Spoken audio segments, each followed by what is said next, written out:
Breaking news in the last half an hour. Iran's state news agency is reporting that 2 soldiers have been killed in Israeli strikes on Iran overnight.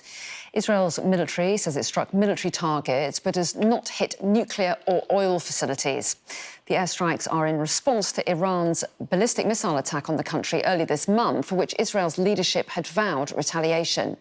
It appears to be Israel's biggest attack on Iran in decades.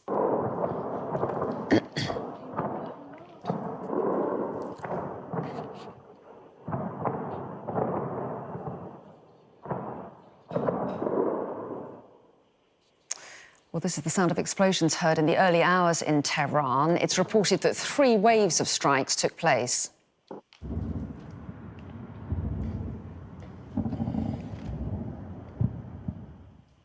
Well, several explosions were heard across Iran's capital, concluding in the early morning. The IDF says missile manufacturing facilities were struck, which they believe produced the missiles that Iran has been firing at Israel for the past year.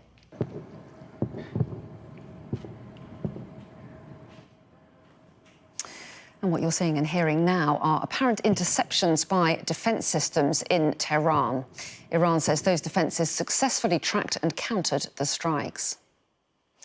Well, Iran's military said that Israeli strikes on the country targeted military bases in Alam, Khuzestan and Tehran provinces, causing what they say was limited damage, although, of course, it's now being reported that 2 Iranian soldiers were killed. Again, that breaking news coming through Iran's state media.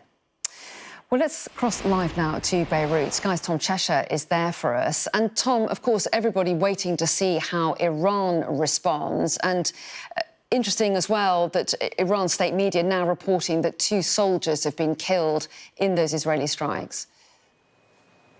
Yeah, it's a really interesting fact that because in that April exchange, there are no reported casualties in Iran. That's not to say they didn't happen, but they weren't made public. In this case, the semi-official news agency has said that 2 Iranian soldiers have been killed in these strikes. So that could add something different to the mix. Everything so far has been very much about how measured and precise these airstrikes have been. Israel had been deliberating for a very long time, of course, since the start of the month about how to respond under pressure from the US.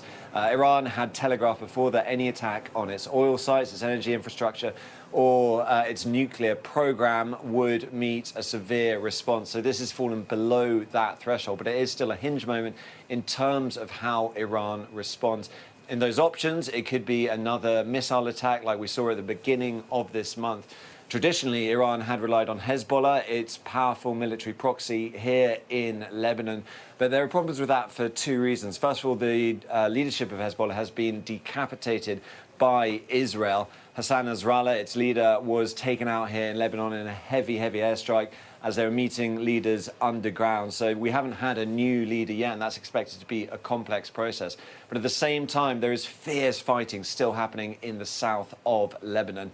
Israel said in a statement that it sort of wanted to draw a line under things vis-a-vis Iran, but said we are focused on our war objectives in the Gaza Strip and Lebanon. So the idea of Hezbollah coming in as a force in that, well, it is already a force. It is already a war on the southern border. What more can be done there remains to be seen. And there, too, Israel had signaled perhaps there could be a chance of de-escalation.